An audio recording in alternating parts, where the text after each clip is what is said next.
Bonsoir mesdames et messieurs, merci de nous rejoindre au sommaire ce soir. Échange ce lundi entre le chef de l'État et une délégation du Sud, du Sud-Ouest et de l'Est du pays. Reconnaissante pour les œuvres de développement, la délégation affirme son soutien à Alassane Ouattara pour sa candidature au prochain scrutin présidentiel.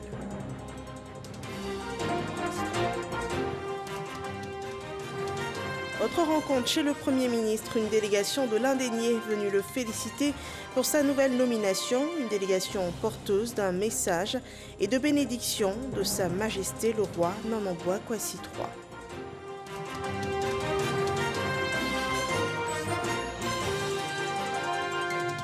Les populations des régions seront bientôt soulagées. 40 blocs opératoires de proximité sont annoncés pour la réduction des cas de mortalité maternelle et infantile.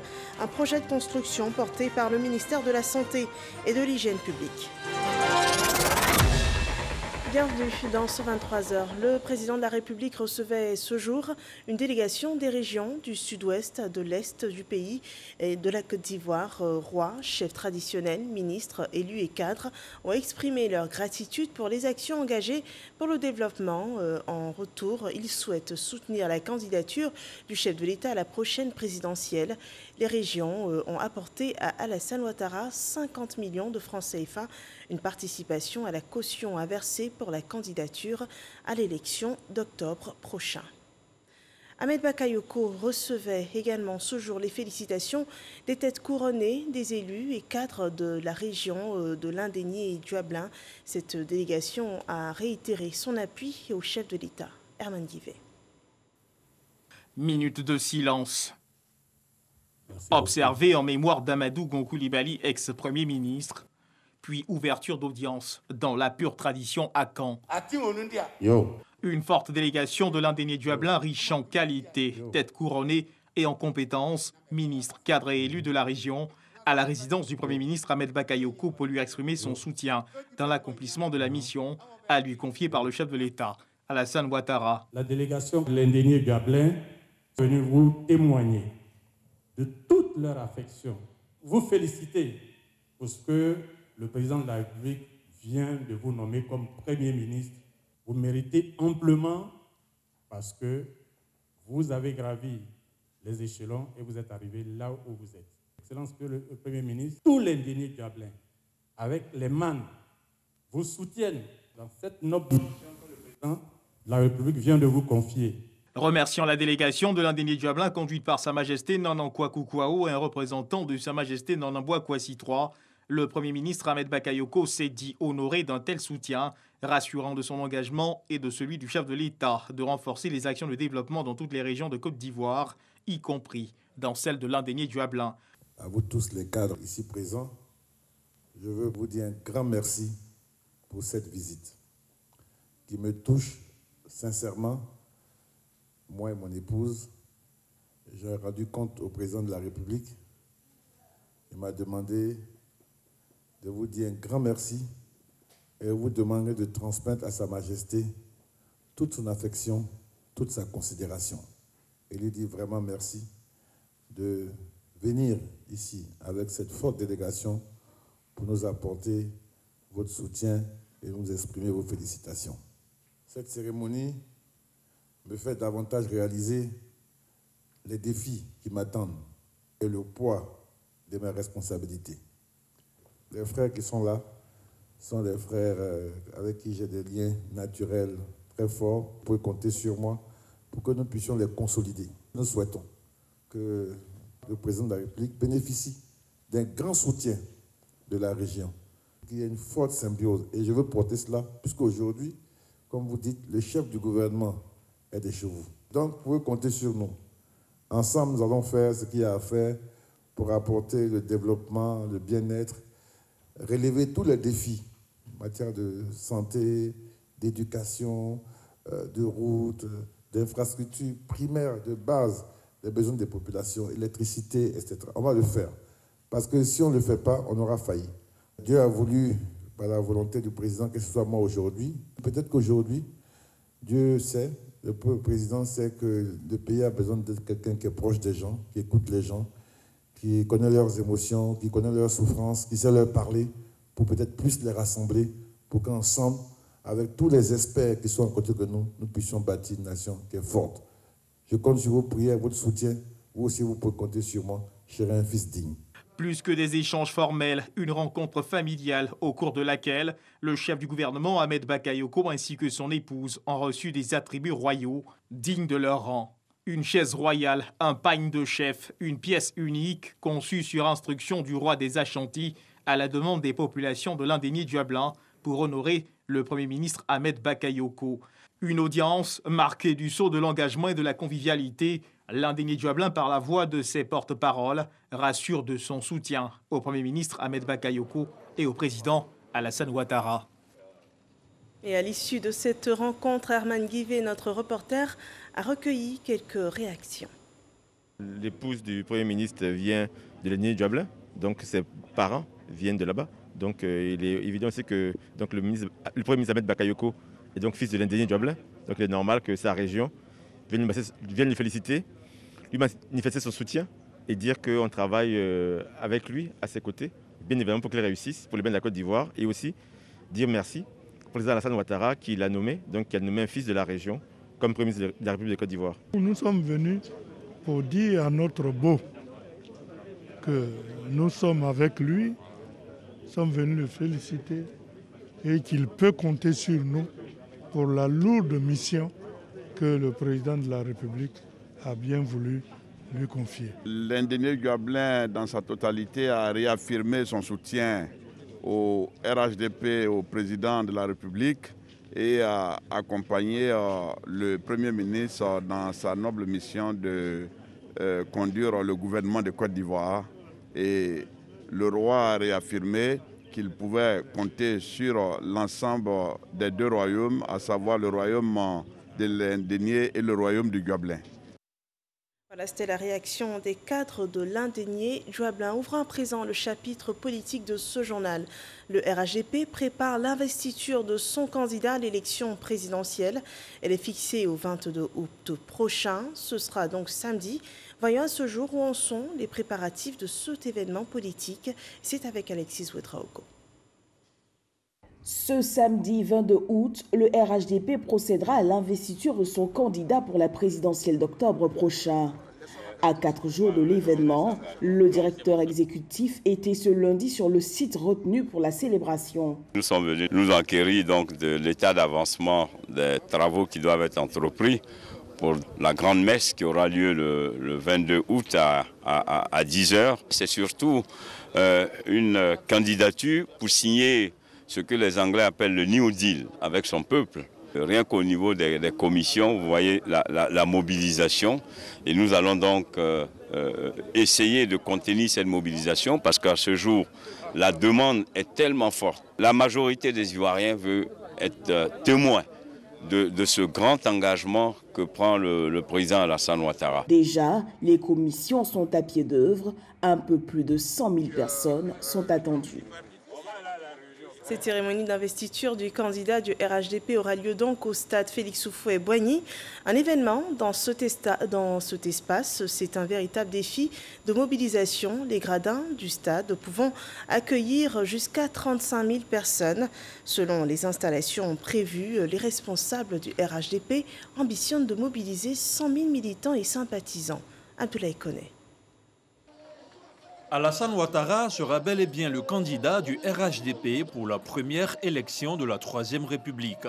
Pour réussir son investiture, le samedi 22 août prochain, les militants de base des 10 communes d'Abidjan ont répondu à l'appel d'Adama Bictogo.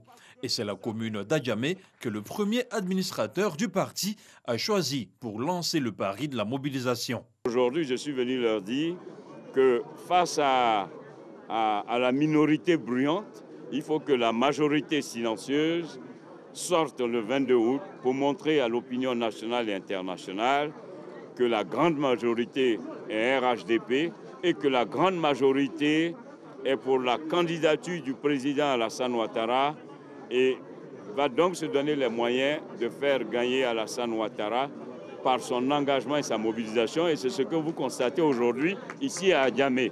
En dehors de l'appel à la mobilisation générale, les différents responsables du parti ont aussi discuté des modalités pratiques de l'organisation de l'investiture du candidat Alassane Ouattara le 22 août prochain au stade Félix Houphouët-Boigny, où 100 000 militants sont attendus.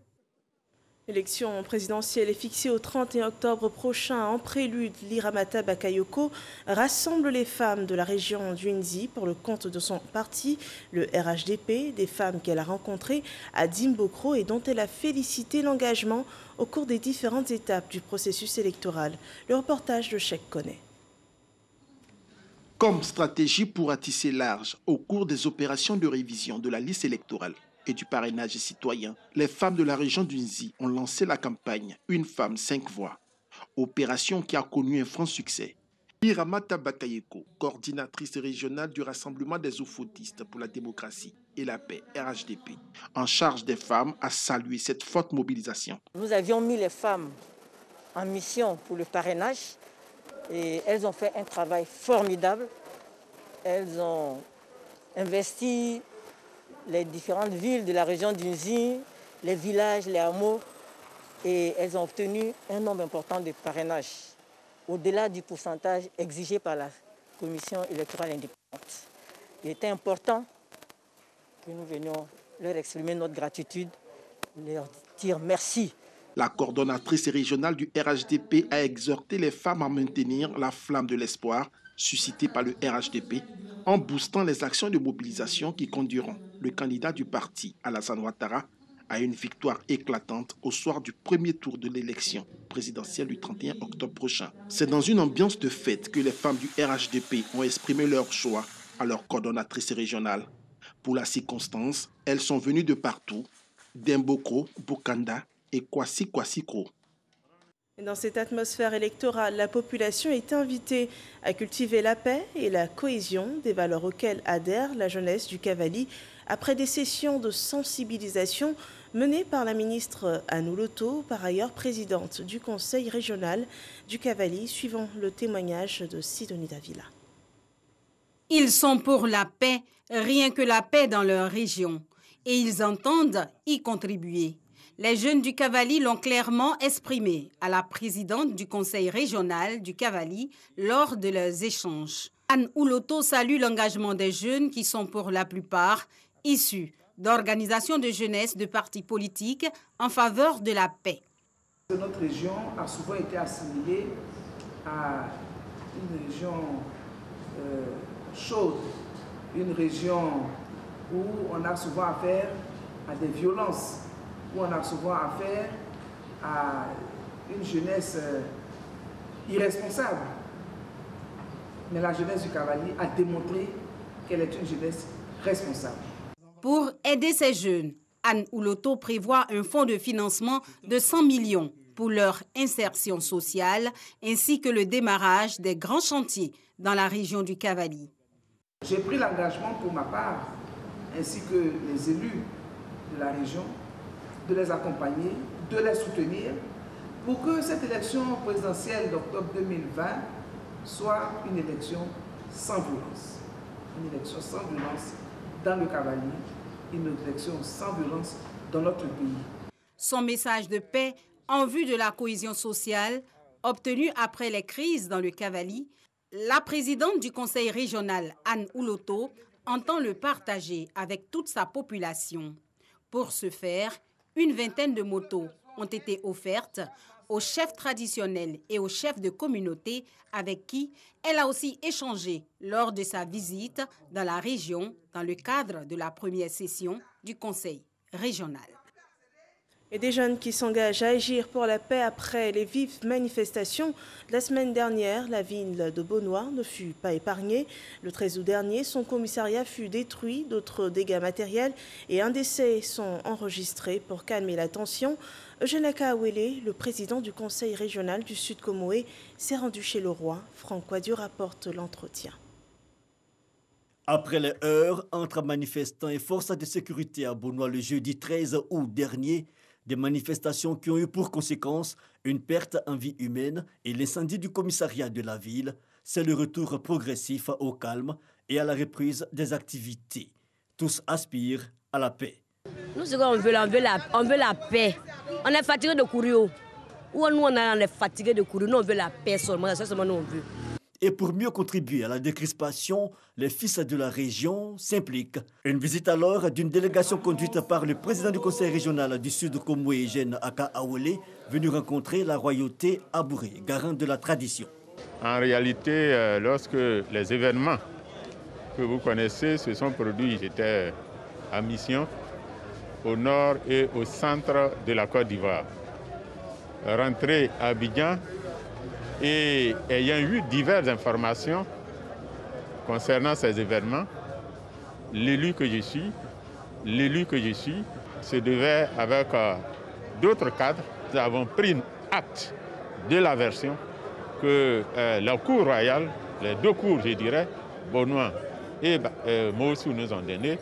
Nous nous retournons et nous reviendrons. Partage d'informations, échange dans la pure tradition locale. Le roi de Bonois, Nana Kakou Messan, soutenu par le roi de Mossou, Nana Kanga Assoumou, a prêté une oreille attentive à la requête de la délégation. À cette étape du déroulement des événements, seule la paix et le langage du dialogue devraient être bénéfiques. C'est le sentiment général.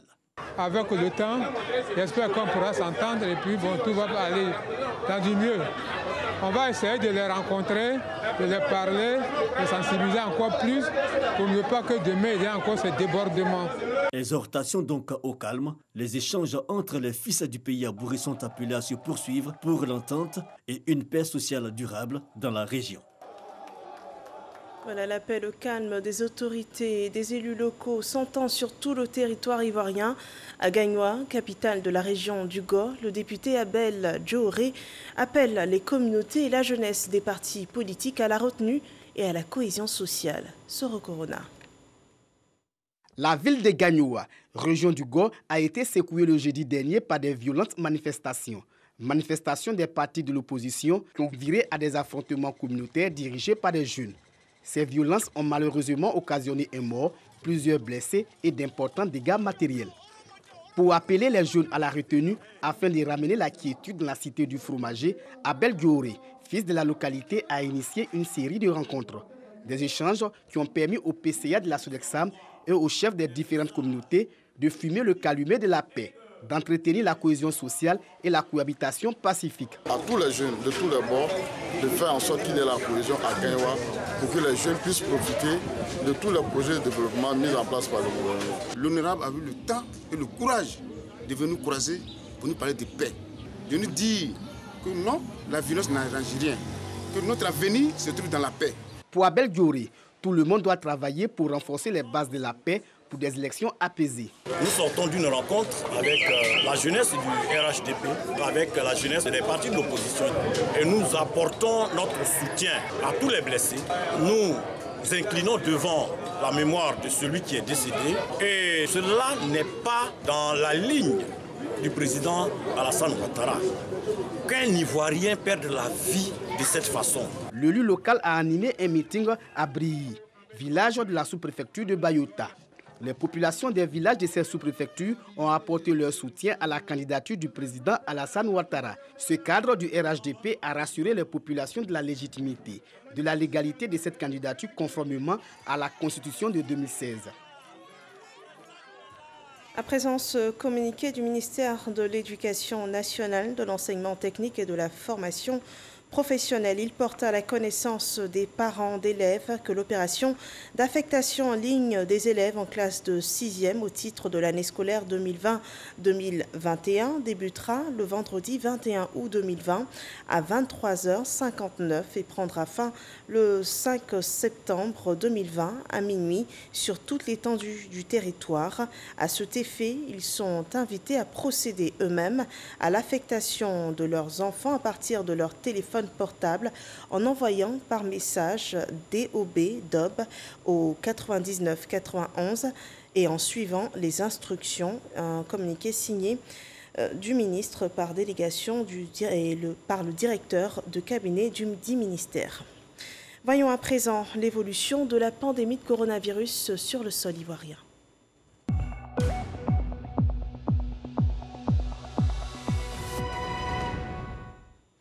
Le ministère de la Santé et de l'Hygiène publique annonce ce lundi 76 nouveaux cas de Covid-19 et 43 nouvelles guérisons. Ce 17 août 2020, la Côte d'Ivoire compte 17 107 cas confirmés, dont 13 990 personnes guéries, 110 décès et encore 3007 cas actifs. Le virus est toujours actif et présent dans la population. Le respect des gestes barrières reste vivement conseillé. On a pu le remarquer ces dernières semaines, une baisse des cas déclarés positifs de Covid-19. La semaine précédente, les autorités sanitaires notent un taux de positivité largement au-dessous de la moyenne. Le point hebdomadaire du gouvernement sur la situation sanitaire a été présenté ce jour, suivant ce rapport de Salima Toudia. Bonne nouvelle, les cas confirmés de Covid-19 sont en baisse ces dernières semaines et le nombre de guéris en hausse. 253 nouveaux cas de Covid-19 enregistrés la semaine dernière, soit en moyenne 37 cas par jour, ce qui correspond à une baisse de 52,53% comparativement à la semaine précédente. Les données de cette semaine écoulée comparativement à la précédente sont caractérisées par la même tendance, à savoir une baisse significative du taux de positivité. Ce taux se situe entre 5 et 10% contre 7,3 et 14,3 de la semaine précédente, largement en dessous du taux moyen général de 15%. Une baisse du nombre de nouveaux cas à 253, en moyenne 37 cas par jour, contre 533, soit une baisse de 52,53% par rapport à la semaine précédente. Une augmentation appréciable du nombre total de personnes déclarées guéries de Covid-19 actuellement à 82,07% des cas, avec 55 cas de guérison en plus par rapport à la semaine précédente. La létalité ou taux de décès demeure stable autour de 0,64% des cas, bien qu'on ait enregistré 5 nouveaux décès contre 3 de la semaine précédente et que le nombre total de décès soit à 110. L'intérieur du pays demeure toujours moins impacté avec 5% des cas dépistés, mais le ministère de la Santé et de l'Hygiène publique appelle toutefois à la vigilance. Des foyers importants se sont développés dans les régions sanitaires du Sud Comoé, du Béquet, du San Pedro, avec respectivement au moins 275, 164 et 115 cas cumulés de Covid-19 enregistrés au 14 août 2020. Par ailleurs, une attention doit être également portée à d'autres régions telles que les Grands Ponts, la Nawa, la Nyebi-Tiassa, le Poro, l'Indéné-Djuablin, le Bélier, le Go, le Guémon et la Maraoué, qui avaient à cette date un nombre cumulé de cas compris entre 14 et 38. En ce qui concerne le point sécuritaire, le porte-parole de la police nationale a fait le point des établissements de nuit contrôlés. Un total de 821 établissements visités en une semaine. Y avons constaté de l'affluence, bien entendu, avec un respect partiel des mesures sécuritaires et sanitaires protectrices. Invitons ce faisant à nouveau. Sensibilisation oblige. Les propriétaires, tenanciers et autres responsables des associations y exerçant à l'observance stricte des principes édictés. Le pays compte à ce jour 17 026 cas confirmés, dont 13 947 guéris et 110 décès. Et si l'attention a été portée ces derniers mois sur la pandémie de coronavirus, le plan de développement des infrastructures sanitaires du pays n'est pas oublié. 40 blocs opératoires de proximité seront bientôt construits pour la réduction de la mortalité du binôme mère-enfant. Astou Touré nous en parle. Voilà ainsi posée la première pierre du bloc opératoire de l'hôpital général de Madinani. Par cet acte, le ministre de la Santé et de l'Hygiène publique procède ainsi au lancement du projet de construction de 40 blocs opératoires de proximité. Un projet contenu dans le programme social du gouvernement. Ce bloc aura un véritable impact sur la santé de la mère et de l'enfant. Notre politique aujourd'hui, c'est de mettre en place en Côte d'Ivoire, dans tous les districts sanitaires, des hôpitaux généraux autour des CHR, pour que ces hôpitaux généraux désengorgent les CHR. L'Association des régions et districts de Côte d'Ivoire, ARDCI, entend prendre une part active dans ce projet qui s'étendra dans toutes les régions de Côte d'Ivoire. La cérémonie de pose de première pierre du bloc opératoire de l'hôpital général de Madinani s'inscrit dans cet ambitieux programme du gouvernement en vue de l'amélioration de l'accessibilité des populations aux soins de santé. L'hôpital général de Madinani souffre d'une insuffisance en termes de normes du plateau technique. En substance, il s'agit d'un manque en bloc opératoire fonctionnel capable de réduire le délai de prise en charge médicale des patients en situation d'urgence chirurgicale en général et obstétricale en particulier. Aujourd'hui, ces choses faites, la pose de la première pierre du bloc opératoire de l'hôpital général de Madinani vient à point nommé en visant à donner l'espoir à la population quant à son accessibilité à un système de santé résilient. Le premier responsable de la santé en Côte d'Ivoire, Eugène Aka Awele, a procédé à une visite des locaux de l'hôpital général de Madinani qui fera partie du vaste programme de rénovation d'équipement des centres de santé de Côte d'Ivoire. La pandémie de coronavirus, on le sait, a un fort impact sur l'économie dans le monde, mais aussi dans notre pays. Alors, comment se porte le port autonome d'Abidjan face à cette pandémie? Je vous invite à le découvrir dans ce dossier réalisé par Noël Gagnon. Astarosa Cissé gère le terminal à conteneurs du port d'Abidjan, dit port moderne. Un port moderne, c'est un port qui a des cadences de déchargement élevées. Nous sommes aujourd'hui à 60 mouvements heure, c'est-à-dire que dans une heure, nous manipulons 60 conteneurs. Le terminal à conteneurs, c'est 45% des activités du port d'Abidjan.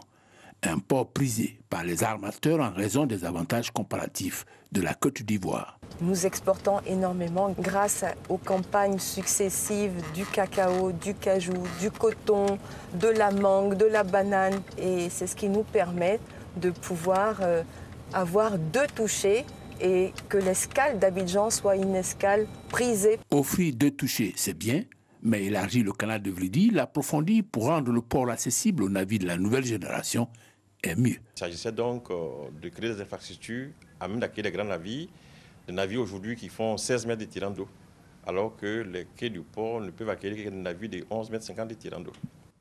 Quand ce canal approfondi et élargi est inauguré le 21 février 2019 par Feu Amadou Gon Coulibaly, Premier ministre, le port reprend sa place de port de référence sur la côte ouest africaine. Un repositionnement contrarié par la pandémie du coronavirus dès février 2020, soit un an après. Le commandant de bord s'est engagé à maintenir le cap. Évidemment, on voyait qu'il y avait de la frayeur, mais pas de panique. Et aujourd'hui, je pense qu'on est rassuré du fait qu'il ne s'agit pas d'avoir de la panique particulière. Il s'agit plutôt, dans ces moments particuliers, là, de s'organiser à sauver des vies tout en maintenant une économie fonctionnelle au minimum pour assurer les arrières et permettre une reprise après le Covid. Mieux, YNCA a pris les devants avec des dispositions conséquentes de sorte à sécuriser cet outil stratégique. Le port, dans ces moments particuliers-là, et la communauté portuaire, nous avons pris des mesures pour accompagner les opérateurs. Ainsi, pendant les périodes difficiles, tout ce qui rentre dans le port et qui devait avoir des difficultés en termes de temps de passage, nous avons exonéré, le port a renoncé à des ressources justement pour permettre à ce que les choses se fassent dans de bonnes conditions. Travailler à oxygéner le poumon de l'économie ivoirienne. 85% des échanges commerciaux de la Côte d'Ivoire avec l'extérieur a l'effet de lui éviter le stade sévère de la pandémie à coronavirus. Voilà le principal défi à relever par la communauté portuaire. Le terminal à conteneurs, le cœur des activités d'import et d'export, s'est donné les moyens de sorte à garantir des prestations de services conformes aux besoins et attentes des clients. Nous avons adapté nos horaires de travail pour pouvoir aménager les horaires de shift et réduire le nombre de personnes dans les bureaux. Malgré les mesures restrictives de couvre-feu, nous avons été accompagnés par le gouvernement pour continuer à travailler de jour comme de nuit, y compris les dockers pour lesquels nous avons aménagé les horaires de shift. Nous les avons transportés pour pouvoir assurer la distanciation sociale. Nous avons loué des bus complémentaires. Nous avons assuré les repas sur place. Le pendant du maintien de la qualité des services avec le Covid-19, la fluidité du transit des marchandises sur le périmètre portuaire. À ce niveau, une synergie d'action a favorisé la célérité des activités d'importation et d'exportation. Dans le cas du coronavirus, par exemple, les envois de secours, les matériels, les équipements sanitaires, tout ce qui est gants, tout ce qui est gel hydroalcoolique, tout ce qui est masque constitue des produits prioritaires. Alors, dans le cadre des mesures que nous avons prises, l'importateur a la possibilité d'enlever ses marchandises sous palin. La deuxième mesure en ce qui concerne l'allègement des formalités de dédouanement porte sur les déclarations. À l'origine des performances enregistrées, le télétravail ou l'exploitation efficiente des nouvelles technologies de l'information et de la communication. Cette pandémie aussi nous a fait prendre conscience qu'on peut gagner en productivité avec l'outil informatique. C'est ainsi qu'en peu de temps, nous avons pu faire en sorte que 70% de nos collaborateurs puissent travailler à distance depuis leur domicile et continuer à avoir accès à l'information pour continuer à servir le client. Plus de 5 mois après, quels sont les impacts sectoriels et généraux? La maladie nous a montré qu'effectivement on pouvait ouvrir les vannes et puis avoir de bons résultats. Les ports prennent un coup. Effectivement, nous avons eu des baisses. Une baisse d'abord qui partait de 11% au mois d'avril. À fin mai, nous étions environ à... Il y avait un peu de rattrapage, il y a eu à 7%. Mais globalement, le trafic a connu une baisse de l'ordre de 7% en mai. Et nous espérons un rattrapage. Une chose est sûre, le Covid-19 fait désormais partie intégrante de l'environnement des activités socio-économiques. S'accommoder de son existence est le nouveau défi à relever. Donc le Covid, on vivra avec, on modernisera le port pendant ces temps-là pour que la fin Covid, le port soit un ressort important pour la résilience de l'économie ivoirienne et permettre à la Côte d'Ivoire de continuer son développement. En attendant d'avoir une lisibilité sur les impacts de la crise pour l'exercice 2020, le port a enregistré une bonne performance en 2019 avec une croissance de 7%. Ainsi, le trafic global de marchandises est passé de 24 177 261 tonnes en 2018 à 25 827 167 tonnes en 2019. Voilà, et en résumé, le port autonome d'Abidjan maintient le cap malgré la pandémie et espère de meilleurs jours après l'étape de cette pandémie. Nous terminons ainsi cette édition d'information. Merci de nous avoir suivis. Rendez-vous demain, même heure. Portez-vous bien.